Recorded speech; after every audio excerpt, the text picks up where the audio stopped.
Want to know a great way to support this podcast?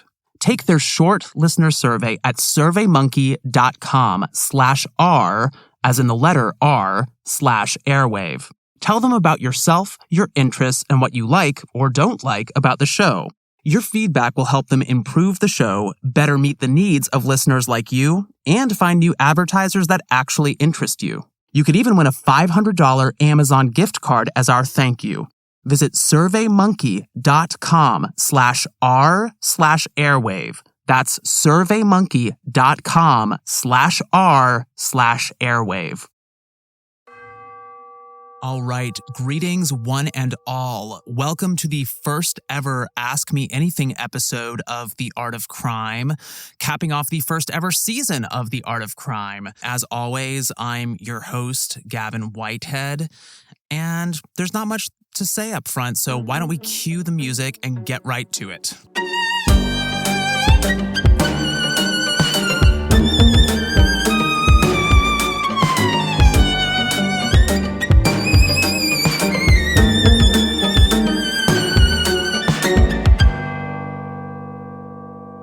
All right, so before we dive into the questions, I'd like to take a moment to thank listeners who have signed up as patrons in recent weeks. So massive thanks to Shauna Scott, Kat Adair, Stephen Dews, and Bob Sussick. Your contributions are truly invaluable and go a long way in keeping the show going. I also want to take the opportunity to announce a pledge drive that we're doing on Patreon. So our page is patreon.com/artofcrimepodcast. This pledge drive is inexpressibly exciting if you want my unbiased opinion. So here's the deal. I've set a new goal. I would like us to reach 100 patrons by September 1st. That's 6 months away from the date of this episode's release. And if we get 100 patrons by September 1st, I will write an episode and use my knowledge of the Victorian period in general and Jack the Ripper in particular to frame an artist for the Whitechapel murders. I'll make this episode available to patrons only. So that's our goal. Again, if you like the show and would like to support it, please consider becoming a patron. You can do so at patreon.com/artofcrimepodcast. Okay, enough of that. Let's get to the questions. So the first one comes from Claire Marie, who lives outside Poitiers, France. Claire Marie asks, what part of the world are you from? I live in Chapel Hill, North Carolina, which is in the American South for listeners who may not know. My family moved here in 2000, and I've lived here more or less ever since, though I went to grad school elsewhere. By the way, Claire Marie and I had a lovely exchange by email, and she brought my attention to a curious book written in French and published by a French woman. This book is titled Jack l'Éventreur démasqué, Jack the Ripper Unmasked, and it purports to present the definitive solution to the Whitechapel murders. Of course, this puts us at definitive solution number 1,438,000 or something like that, but who's counting? And I was fascinated to learn about this book because obviously there's a massive cottage industry of Ripper writing in English, but I had no idea that the French had also weighed in on the crimes. So I was very interested to learn about this. The next question comes from Basil, who lives in Johannesburg, South Africa. Basil asks, who writes the music for the show? It's awesome. It is awesome, Basil, and I feel comfortable saying that because I do not write any of it, not a note of the music. So the man behind the music is named Liam Bellman Sharp, and we met in grad school. Liam is a professional composer and sound designer, and we're both musicians, so we sort of bonded over that. I play the drums, and Liam plays guitar, plus about a dozen other instruments. And part of why we get along is that we have a mutual love of odd time signatures and complex rhythms, stuff of that nature. And apropos of odd time signatures and unusual rhythms, I wanted to reveal a tasty secret about one of Liam's compositions for The Unusual Suspects that I would wager you never would have picked up on unless I told you about it. So the composition in question comes in our episode on Michael Maybrick.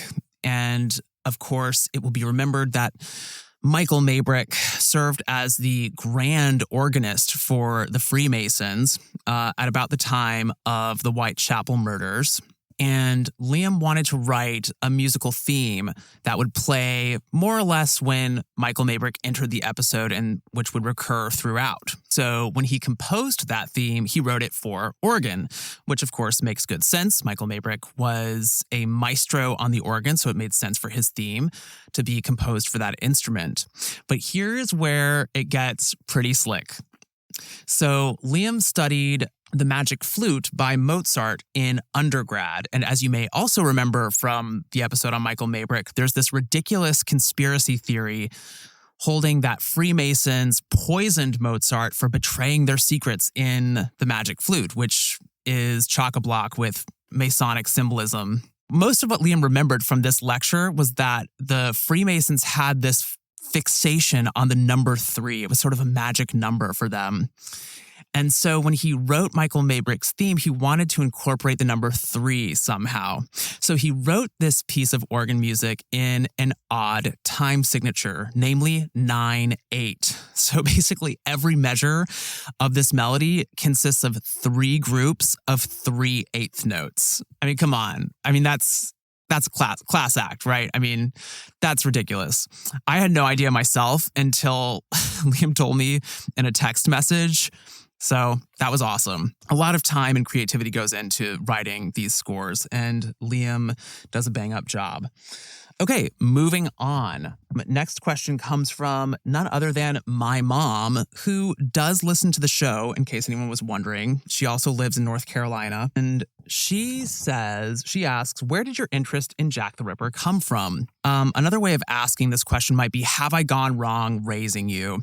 And the answer to that question is no, it's nothing you did, Mom. It's more of what Dad did, but we'll get to that in a second. So part of why my mom asked this question is because my family took a trip to London when I was in 9th grade. I would have been about 13 or 14 years old at the time. And on this vacation, I just insisted that we go on a Jack the Ripper walking tour. That was what I most wanted from my first time in London.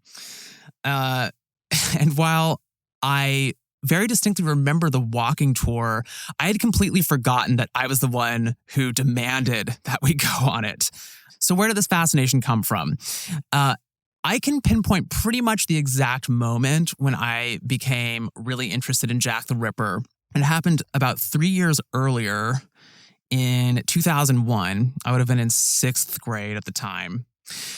2001 saw the spectacular release of From Hell, starring Johnny Depp and Heather Graham. And for some reason, when it came out, I really wanted to see it. I don't know why. I might have known about Johnny Depp from Edward Scissorhands or Tim Burton's rendition of Sleepy Hollow or something. I might have been vaguely familiar with Jack the Ripper before the movie came out and known that he was an infamous serial killer. And, you know, I had a sort of morbid fascination with such things, even when I was in my preteens, apparently. The movie was rated R. And for listeners outside the United States, an R rating means that the film is restricted. So you have to be 17 years old or older to get in, or you need a parent to buy you a ticket. So somehow I convinced my dad to take me and my brother to see From Hell. And I thought I had scored a major victory. I had not expected him to agree to it since I really wasn't allowed to see R-rated movies at this point. So we watched the first 20 minutes of the movie, and it comes to a scene where the police discover Annie Chapman's hideously mutilated body on Hanbury Street. And I think there's dialogue about how she worked at least part-time as a prostitute to scrape by in Whitechapel. The language is really euphemistic, but it also refers to the genital mutilation that she suffered at the hands of the Ripper. And I guess it was just the straw that broke the camel's back at this point. My dad was just like, nope, We are out of here. This is not appropriate for my 12-year-old in 6th grade. So he just stood up right in the middle of the scene and effectively dragged me and my brother out of the theater. It was the only time I've gone to a movie with either of my parents, and had to leave midway through. But, it was the power of prohibition. As soon as my dad said, "You cannot see this movie about Jack the Ripper," I wanted to know as much as I possibly could about Jack the Ripper. And from that point forward, I took, I guess, a little more than a casual interest in the case and went out of my way to do some reading. I will say, in truth, that I did not do a deep dive into the Whitechapel murders until researching this season, but I definitely, harbored an interest in the Ripper crimes for quite some time. But yeah, that's where it all started. It was an aborted outing to From Hell starring Johnny Depp and Heather Graham. Actually, it would be many years before I watched the whole movie, and I'm not sure it was worth the wait. In fact, I'm pretty sure it wasn't, because it's not that great. But hey, there you go. All right, moving on. Moving right along.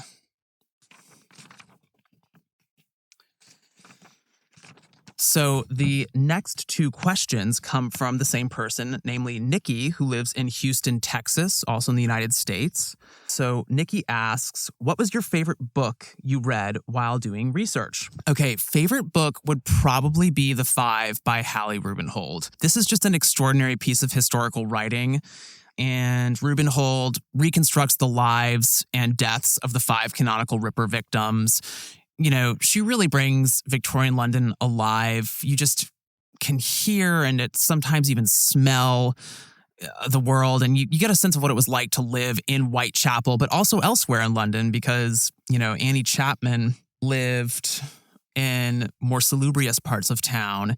And of course, you have Elizabeth Stride, who grew up in Sweden, and she takes a lot of time in developing that location as well. So it's just an incredibly immersive read, and it takes you back in time. And also Rubenhold shows a lot of compassion for the victims, which is commendable, and many Ripper writers show less compassion than we might like them to while discussing the case.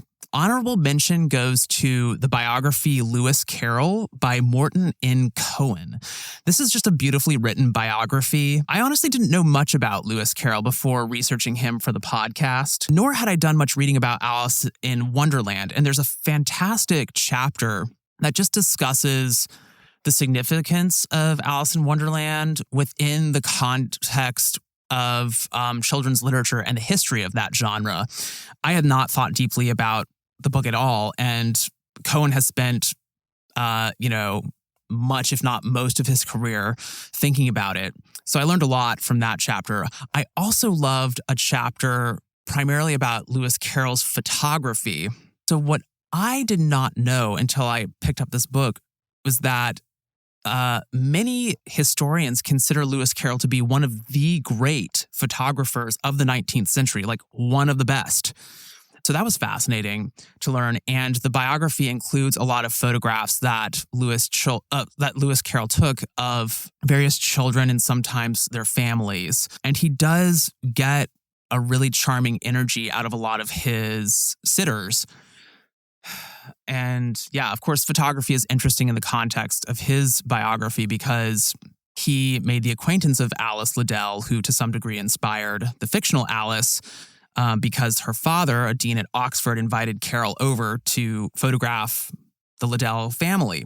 So that's interesting. Yeah, I recommend that book.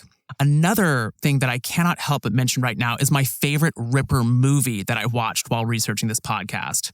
It's called Murder by Decree, and I only just found out about it a few weeks ago and watched it, and good God, is it excellent.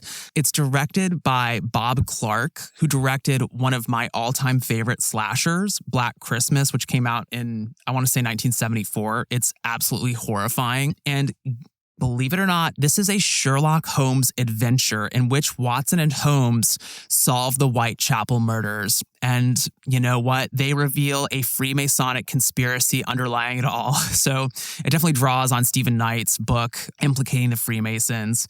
And it is fantastic, though. And it's not fantastic just because it's a bonkers Ripper movie, including Sherlock Holmes. It's actually an excellent movie, probably one of the best Sherlock Holmes movies I've ever seen. And it's also quite frightening.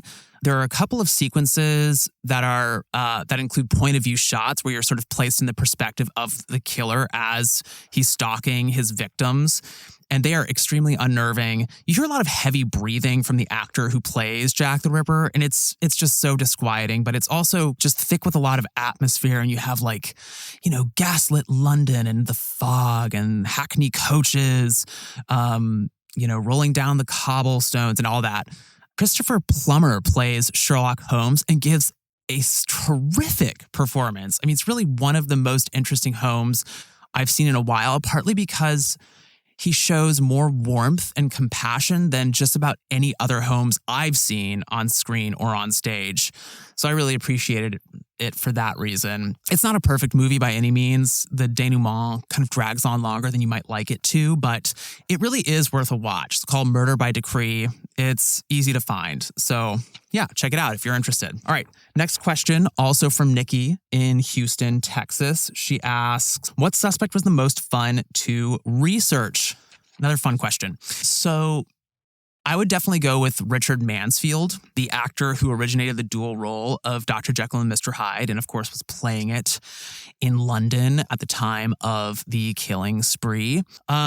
So I was a theater historian in my past life, and I wrote a dissertation on horror theater in London from 1794 to 1931. And I've also been a lifelong fan of the horror genre in general and horror movies in particular. Part of why I wanted to go see From Hell when I was in 6th grade. So yeah, I mean, the horror genre has a special place in my heart, as does horror theater. And of course, Jekyll and Hyde is about as horrifying as it got on the 19th century stage. I actually found out about the allegation that Mansfield had committed the Whitechapel murders while researching my dissertation. So I knew about that before I'd even started researching this podcast. But I got a kick out of reading eyewitness accounts of Mansfield's portrayal of Hyde in particular and really reconstructing what it looked like on stage and why it terrified audience members to the extent that it did.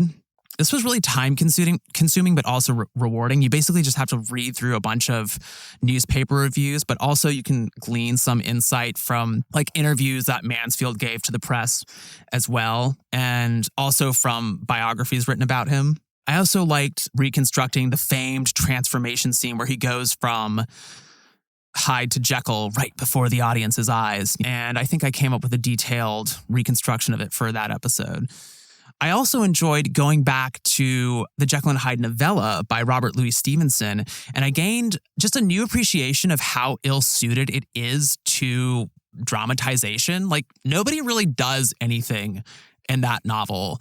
And a lot of what happens we find out about by way of revelatory letters or just some other report, So I think Mansfield and his collaborator, Thomas Russell Sullivan, really had their work cut out for them in adapting that novella for the stage. And so that was fascinating as well. Yeah, Richard Mansfield. All right. Moving right along. Next question is not a question, but rather more of a comment. And it comes from Michael, who lives in Aylesbury, UK. I logged on to the Art of Crime Facebook page shortly after we published our episode on the men who caught Crippen.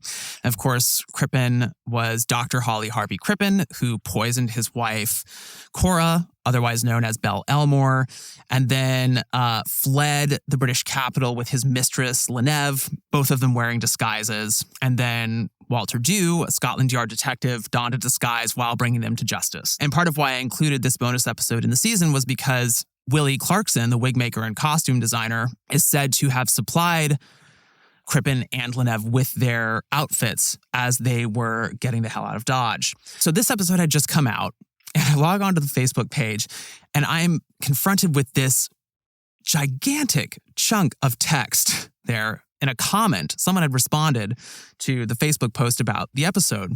And I start reading this chunk of text, and I see that a guy named Michael has written it. I'm like, whoever Michael is, he knows a lot about Dr. Crippen and Willie Clarkson. And he is furthermore convinced that Clarkson did, in fact, furnish the fugitives with their disguises as they were running away. And I'm reading through, I mean, he has really done his research. He's even determined that Willie Clarkson and Crippen had the same solicitor. I'm just like, who is this guy? So about 2/3 of the way down the post, he says, under my pen name, P. William Grimm, I released The Wigmaker of Wellington Street. And I'm just like, holy shit, this is P. William Grimm. P. William Grimm, of course, was the documentarian who named the wigmaker and costume designer Willie Clarkson as a Ripper suspect. We talked about that film in the second episode of The Unusual Suspect. So somehow, P. William Grimm, also known as Michael, or I guess Michael, also known as P. William Grimm, found out about the show and has been following it, I think, for most of the season. So it was really fun to hear from him. And I was, as I mentioned a few minutes ago, I wrote a dissertation on theater in London from, throughout the 19th century, basically. And I was aware of Willie Clarkson through my research, but he remains a very obscure figure within theater history. Most theater historians would not have heard of him, even those who study like British theater history. Maybe Victorianists probably would know his name. So I was curious about how Michael had found out about Willie Clarkson, and I asked, and he gave me an interesting story. So I'm just going to share a little bit of that with y'all. So he says, my path to discovering Willie Clarkson is an odd one. I was producing a documentary on a very obscure mid-20th century British vicar who was a pioneer of introducing religious films into Church of England sermons, and indeed was the first British vicar to use a film in a sermon in Aylesbury, UK, where Michael is from. Yeah, that is pretty obscure. So while conducting his research, Michael came across an autobiography by a famous British actor. And in that autobiography, he read about an anecdote involving Willie Clarkson. And I guess this anecdote, whatever it was, made a strong impression on Michael. He says, Clarkson seemed interesting, so I went to the British Library to read the 2 books on him, and he was so fascinating after that I was just hooked for some reason and have studied him ever since, which is really just a treasure hunt for the rare mention of his name. I love that. And then he goes on. Here he's referring to his own Ripper theory about Willie Clarkson. He says, I still classify the theory as quite fanciful. In any event, a very peculiar way to learn of an historical figure and then spend years studying him, lol. Learned a ton about the music halls, panto, and other similar things during my research and still am learning, ! Yeah, so I really love this. I love the idea of the kind of endless treasure hunt for every stray reference to Willie Clarkson. And it does make sense to me because he's such an enigmatic figure. His wig shop was a veritable institution in Victorian and Edwardian London, and virtually everyone in show business knew him professionally, and some of them knew him personally. And so you'd think people would have talked about him. You'd think he was a public figure. You'd think we'd know more about him, and there's just shockingly little about him in the record. I mean, the best you do have is like the stray anecdotal reference to him in memoirs. And of course, he's all the more enigmatic because of what happened in the wake of his mysterious death. As you might remember from the episode on Willie Clarkson, insurance companies came forward claiming that Clarkson had committed insurance fraud and maybe arson, though, Clarkson's involvement was never definitively proven. Never definitively proved. And yeah, I mean, there are also all of these questions about whether or not someone was blackmailing Clarkson at the end of his life. So there are just so many question marks circling around this figure. I can understand why someone would want to learn as much about him as he could. And also to Michael's comment that he considers his Ripper theory quite fanciful. I will say that's true.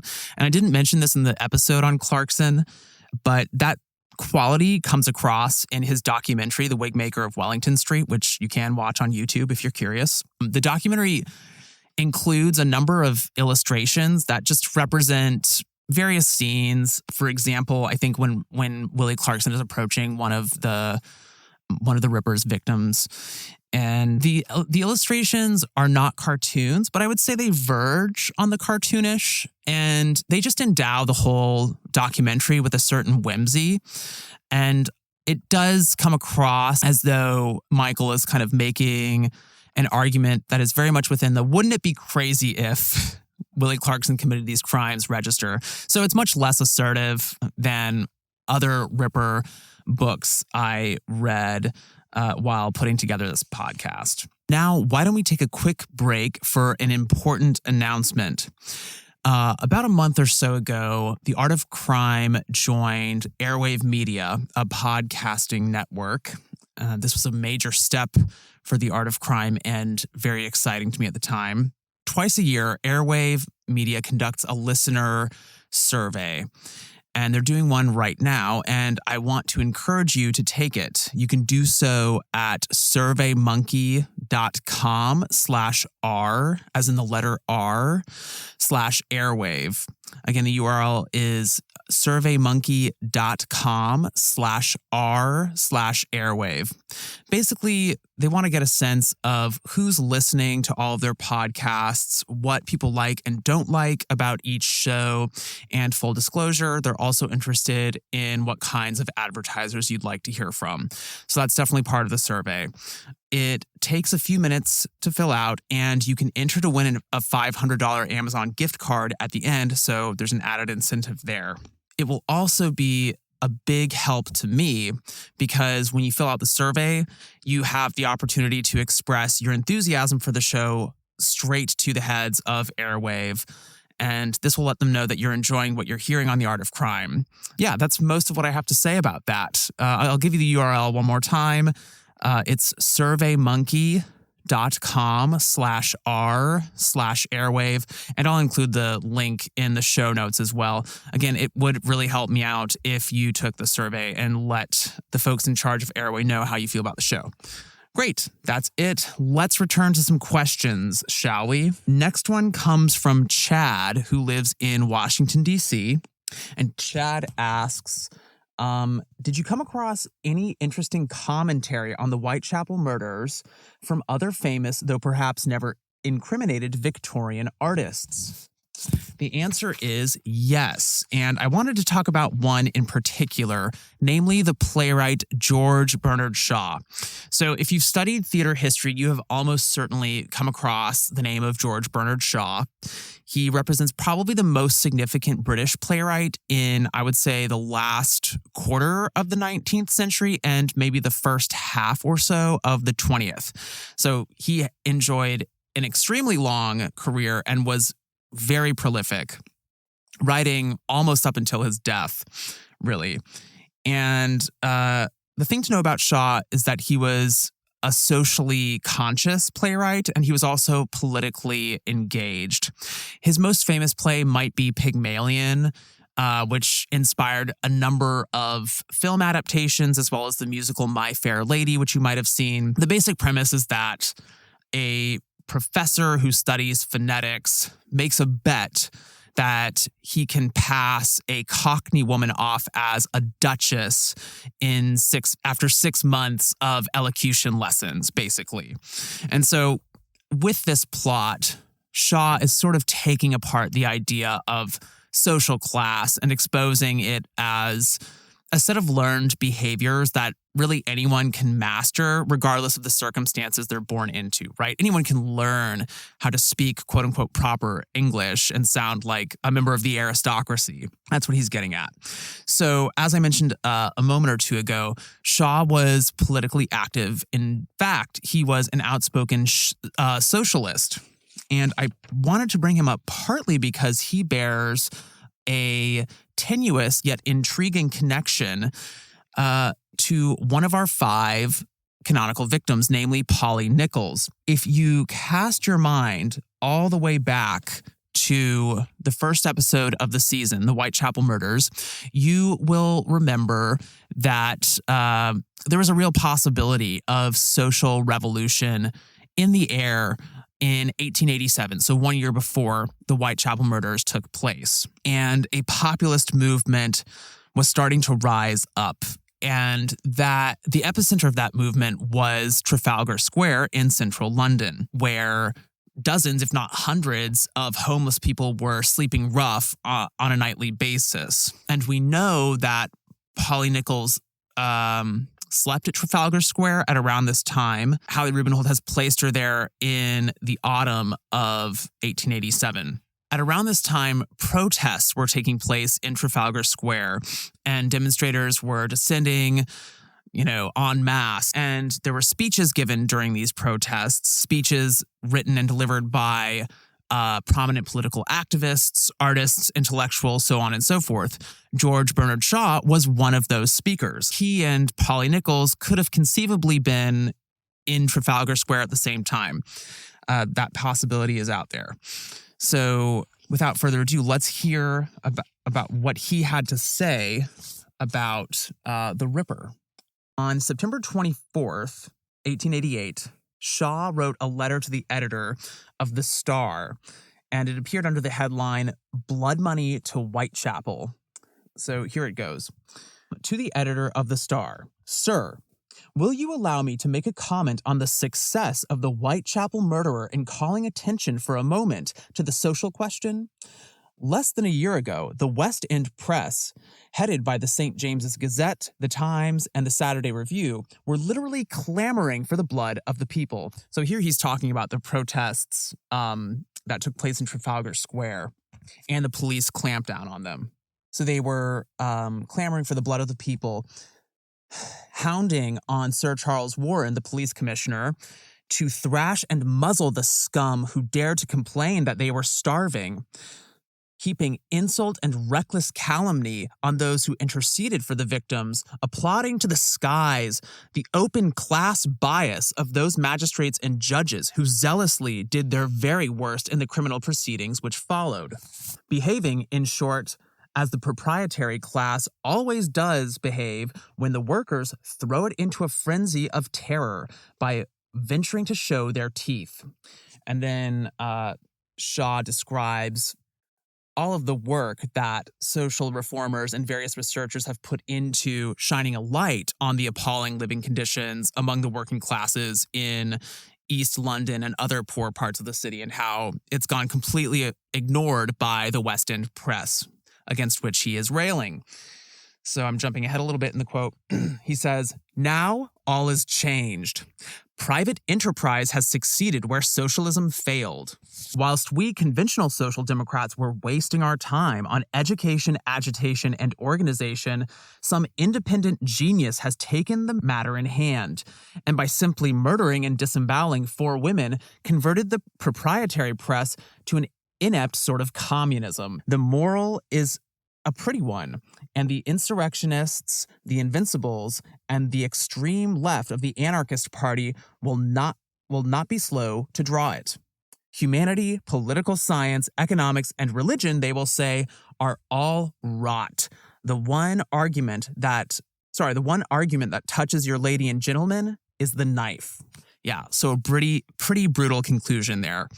And I wanted to include this commentary in this episode because it underscores one of the major takeaways about the Whitechapel murders. Again, as we discussed in the first episode of this season, if any good can be said to have come from the killing spree, it was that it raised awareness about what it was like to live in East London, particularly in Whitechapel. It really shined a light on just the hardship that the working classes faced on a daily basis. All right, so on to our next question. This one comes from Christine, who lives in New York. Christine asks, "If you were forced to prosecute one of these suspects for the Whitechapel murders, which one would you choose?" Love this question. If I were forced at knife point to prosecute one of the unusual suspects for the Whitechapel murders, I would have to go with Walter Sickert. Never mind the fact that evidence suggests that he was out of the country during 4 of the 5 canonical murders. Never mind that. As I say in the episode on Walter Sickert. It is just weird that he keeps popping up in Ripper lore and has not gone away and will not go away, primarily through the efforts of Patricia Cornwell and the 2 editions of her book, which have come out by now. It's just weird. That's all I have to say about it. It's not the most compelling evidence against, an alleged serial murderer, but that's all I have to say. Okay, and now we come to our last question for today. This comes from Joy, who lives in Los Angeles in the United States. She says, I'm very interested in hearing all of your thoughts about the cultural tendency to distrust artists. And here she's referring to some of the material that I presented in the episode titled Verdict Not Guilty a couple months ago, where we just thought about what we can learn from the various Ripper theories that we covered this season. Yeah, so this is a big question, and I'm glad Joy asked it now because I think it cuts to the core of perhaps what fascinated me most while I was making The Unusual Suspects. So basically, we're dealing with a bunch of artists who stand accused of crimes they haven't committed. In the absence of any compelling forensic evidence linking them to these crimes, many Ripper hunters look for signs of culpability, or at least potential culpability, in the artist's art. I picked up on this early on, and it struck me as so curious. Basically, here's why. I think these arguments reveal what we as a society find troubling and even dangerous about art and the nature of making art. So I'll just draw 2 examples from The Unusual Suspects, both of which we sort of covered in passing in the Verdict Not Guilty episode, but maybe I can expound a bit on them here.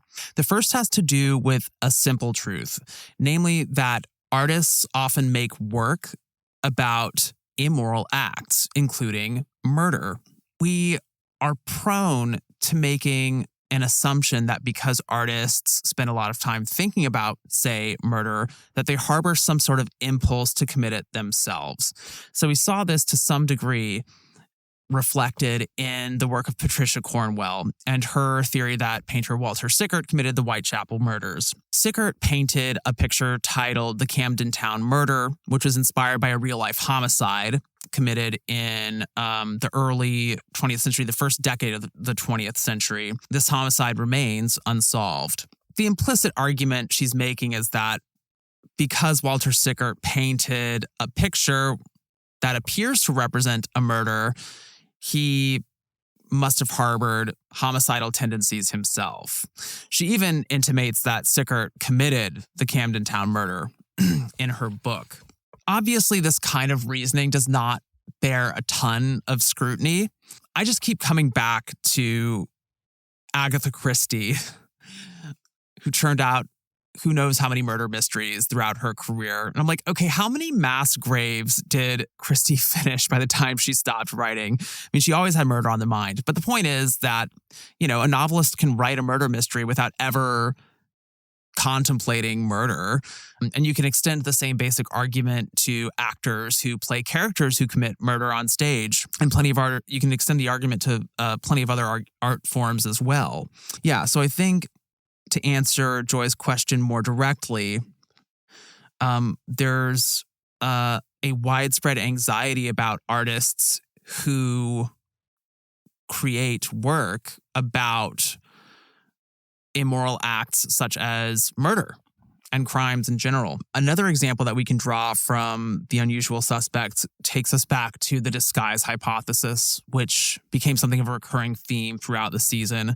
I will say as an aside that this might be the one contribution that I've made to the conversation about Jack the Ripper. I've never encountered another writer who addresses the prevalence and tenacity of the disguise hypothesis, the notion that the Ripper evaded detection by altering his appearance. As we discussed in the Verdict Not Guilty episode, I think this boils down to an anxiety about the fact that artists deal in artifice. They are purveyors of falsehood. And in the context of the disguise hypothesis, the idea is that someone like Richard Mansfield is really good at throwing on a costume and altering his comportment to seem like he is someone else. He can turn into Mr. Hyde at the drop of a hat, right? Because he has those skills as an actor, he can perhaps use them to nefarious ends and, assume the shape of a gentlemanly Jekyll as he's fleeing the crime scene in Whitechapel. So I think that points to a kind of general anxiety about the artifice of art, as I said. So those are just two examples of our widespread suspicions about art and the nature of making art that I was talking about at the beginning of this response. But I'm glad that Joy raised this question now at the beginning of this podcast, really, because I've planned seasons 1 through 9 of the show at this point, and I know that some version of this question will rear its head in just about every season. It's one that we will return to over and over again. So we have that to look forward to.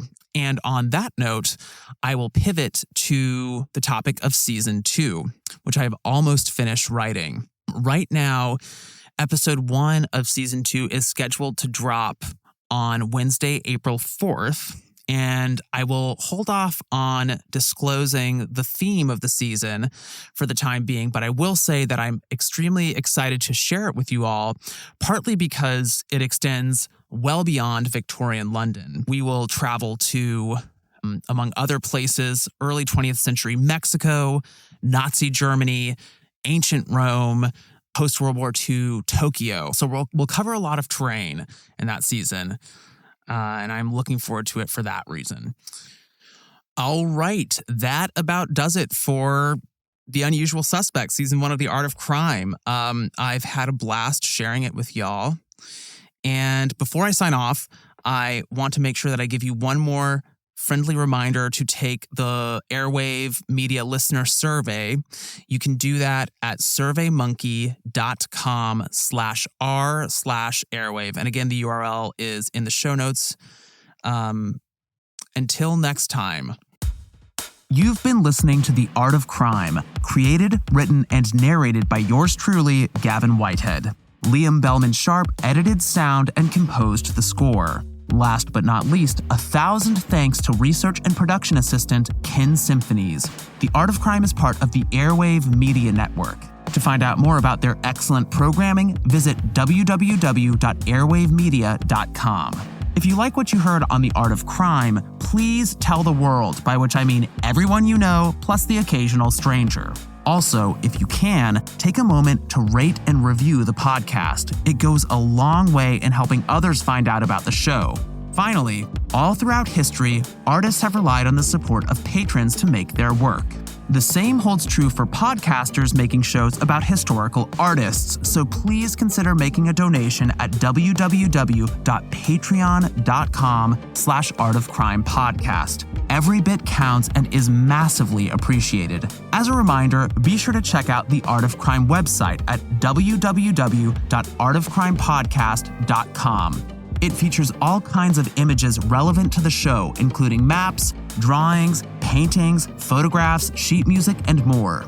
You can also follow us on Facebook at Art of Crime Podcast, Instagram at Art of Crime Podcast, and Twitter at Art of Crime Pod. If you have questions, comments, or feedback, please don't hesitate to drop me a line at artofcrimepodcast@gmail.com. Thanks for listening, and until next time.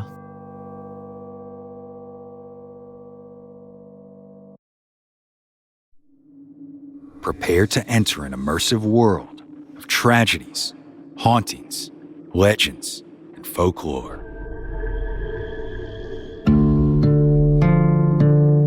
Southern Gothic is a podcast that will take you deep into the dark history and haunted lore of the American South. exploring some of the region's most infamous tales. From the swamps of Louisiana to the shores of the Carolinas, isolated communities of Appalachia, and the bloody battlefields and earliest settlements of Virginia. This is where ghost stories come alive, grim secrets are exposed, and mysteries, well, you need to listen to find out. Join us now at southerngothicmedia.com or wherever you get your podcasts.